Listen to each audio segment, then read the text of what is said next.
Frenchie is dead. Homelander killed the president, crushed his skull, and wiped his hands on the furniture. Ashley Barrett is now president of the United States, and the Deep is permanently banned from the ocean. Season 5 has been doing this constantly. Planning callbacks so precise, they feel almost cruel. Setting up payoffs the writers have been holding for 4 years, and most people miss them. Come on, let's go through every single one. You guys are gonna love it. Starting with the episode 1, Freedom Camp 47. Homelander is right there, seconds from ending everything, and A-Train saves everyone. If you're a Marvel fan, you clocked the Quicksilver moment immediately. The frozen time, the slow pan, the music swelling underneath, it's a direct nod to Evan Peters in X-Men, Days of Future Past. But the detail that actually matters is quieter than that. While sprinting away from Homelander, A-Train almost runs straight through a young woman on the road. He stops. He steps around her. She doesn't even know how close she just came. Because in season 1, the very first episode, A-Train didn't stop. He ran through Huey's girlfriend Robin at full speed. That death is the reason the boys exist. It's the reason this entire show happened. That near miss is actually the detail telling us all that this is what his arc was always building toward. He finally stopped.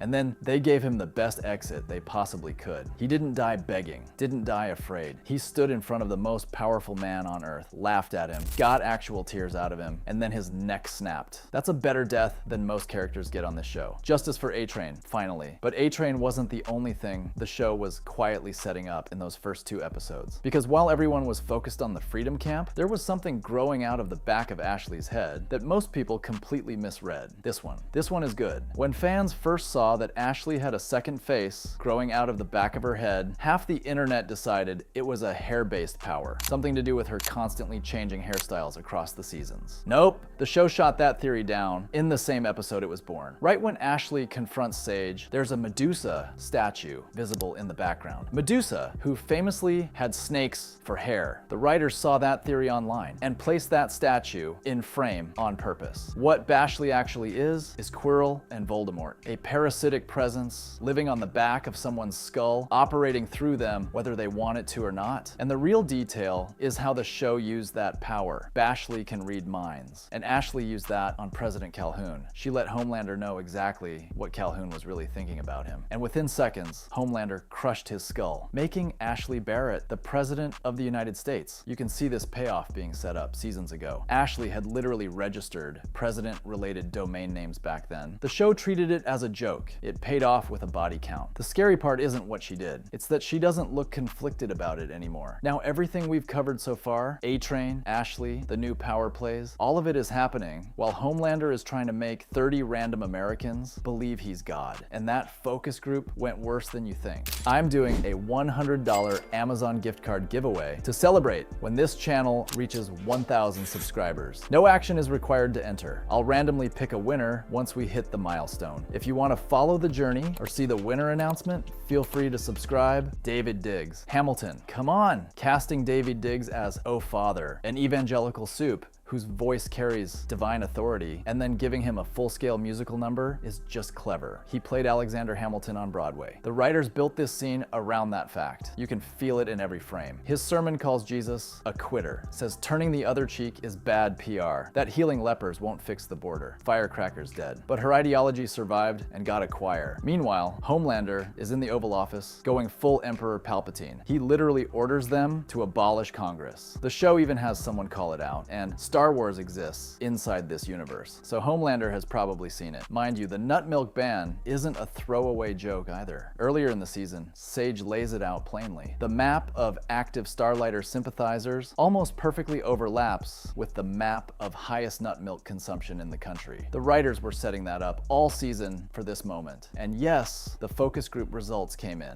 30 diehard Homelander fans in a room, people with Soup's Live Matter shirts. Soup lives matter.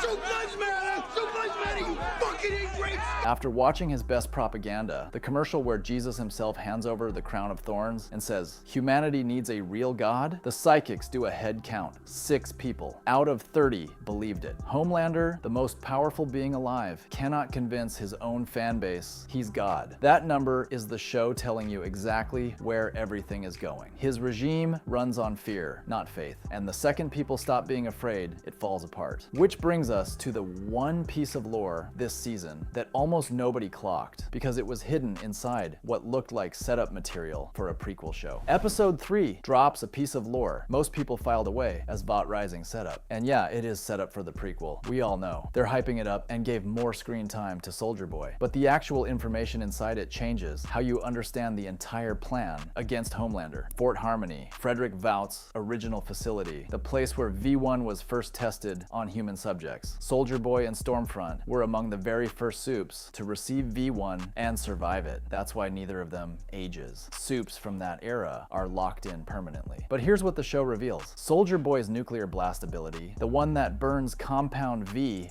out of a soup's body, he didn't have that from his original injection. That came from the uranium Vought first dosed him in the 1940s. He got the basics, strength, speed, immortality, pretty much a period accurate version of the Captain America package. Then the Soviets captured him and spent 10 years running uranium experiments on his body. Eventually, his biology developed a secondary mutation, a nuclear blast that literally scorches Compound 5 out of a soup's bloodstream. He doesn't just weaken people, he burns the compound out of them at a cellular level. That's what Butcher is trying to recreate for Kimiko. Expose her to enough enriched uranium that her healing factor, the most resilient in the show, forces her body to develop the same secondary ability. If it works, Kimiko becomes the only weapon capable of stripping Homelander's V1 upgrade. The show spent an entire episode building this out in detail. It doesn't do that for things that don't matter. Speaking of things hidden in plain sight, the best cameo of season 5 was in the Deep's ocean scene, and somehow half the audience missed who it was.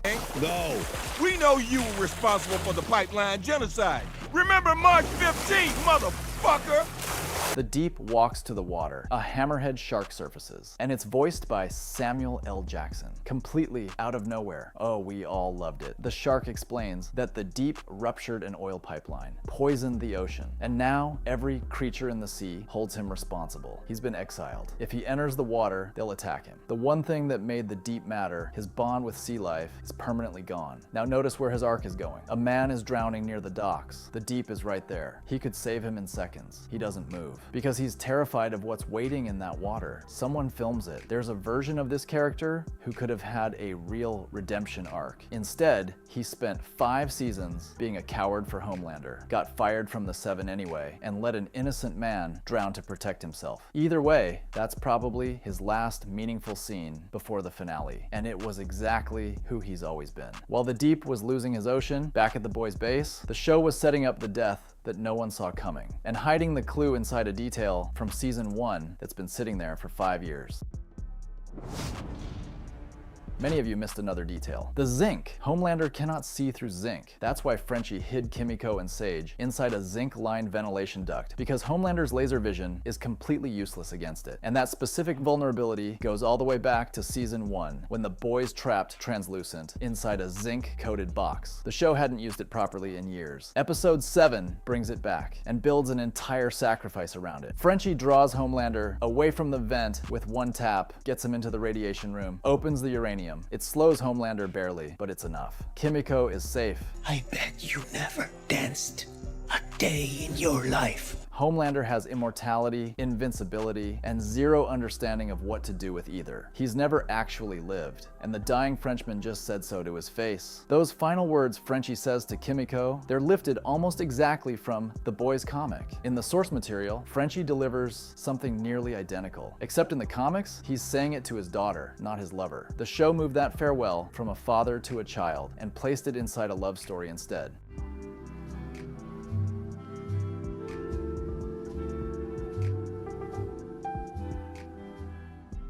Dream a Little Dream of Me, over his death. This is the same song Kimiko sang in her head during the season 3 premiere. And it played again when she and Frenchie danced together in season 3, episode 7. The exact same episode number as the one he dies in. I don't know with certainty whether that's deliberate or a coincidence. I'm choosing to believe it's deliberate, but Frenchie's death wasn't the only thing that episode set up. Because while all of that was happening, a psychic with a dead man's face was in a different room, showing Huey exactly who Billy Butcher really is, and what that means for the finale. Hold on. You're this deep into a boys breakdown, you just sat through a detailed explanation and Easter eggs, and you're still not subscribed to this channel. Homelander would laser you for that. Go hit the button. You did? Good. Homelander is still watching, but at least now you're safe. Back to the show. Jeffrey Dean Morgan. In this show, Eric Kripke created both The Boys and Supernatural. Jensen Ackles has been here as Soldier Boy since season 3. Jared Padalecki as Mr. Marathon, and Jeffrey Dean Morgan as Kessler, Butcher's dead CIA partner. The story Synapse tells is brutal. Butcher led a team on a CIA operation. They got intelligence. Enemy backup was minutes out. The correct call was to abort. Butcher didn't abort. He pushed forward. They completed the objective. Everyone else died. Only Butcher walked out. Synapse's whole point is that Huey is just the next name on that list. That Butcher will grind the mission forward until it kills everyone around him and survive alone. He always has. In the comics, this is literally how the story ends. After Homelander is dead, Billy Butcher decides the world needs to be free of all Supes, including the ones on his own team, including Frenchie and Kimiko, and Huey is the one who has to stop him. The show has been building to this all season. Butcher's methods keep getting darker. His borrowed powers are killing him. And now, a psychic has handed Huey a detailed blueprint for exactly what happens when Butcher decides the mission is more important than the people running it. Synapse called Huey Butcher's canary. Miners used to send canaries into coal mines, not because they cared about the bird, but because if the canary died, they knew the air had turned and there was still time to get out. Huey is the canary. Either he stops Butcher before the finale crosses a line it can't come back from, or he doesn't. Blood and Bone. That's the title of the finale, and it should be taken literally. Kimiko, if the uranium treatment worked, can strip the V1 from Homelander's blood, not destroy his original powers, but burn away the upgrade that's been making him nearly unkillable. The soup virus Butcher carried all season was rendered useless once Homelander injected V1. But if Kimiko can burn that upgrade out first, the virus potentially re-enters the picture. The big question isn't whether Homelander dies. At this point, there's almost no version of this finale where he survives. The show has been so deliberate in setting up his fall that letting him win outright would be a conscious choice to be bleak. The real question is who falls with him. Frenchie is gone. The Deep has nothing left. Soldier Boy is back in cryo and actively wants nothing to do with his son. And the way Homelander reacted to that rejection, strangling him, trapping him, refusing to let him go, is exactly what he did to Stormfront. He cannot let people leave. That doesn't end well for anyone involved. Ryan has been underused for 7 episodes. You can see exactly what that means. The show doesn't hold back the character with Homelander's power and Becca's values for this long unless they're saving him for one specific moment. He's not a loose thread. He's a loaded gun. Now Butcher is the real variable. His borrowed powers are burning through him. His moral line has moved further than anyone expected this season. And now Huey has been told, in specific detail, what Butcher does when the mission is all that's left. Everyone online is worried this is heading for a Game of Thrones finale. Honestly, I think not. Apart from the gore, The Boys has been one of the most honest shows on television about power, grief, and what it costs to keep fighting people who have more of both. It's a show where the system keeps winning because the system is real and fear is the most effective tool ever built. The finale won't be clean. Someone else is probably not making it out. Something that should feel like victory is gonna feel like loss, at least partially, but they've earned that ending. Every detail this season has been pointing toward it, and now we get to see if the show sticks the landing. Drop one in the comments. Who do you think doesn't make it out of episode 8? Who are you most worried about? Drop your finale prediction below. See you in the next one.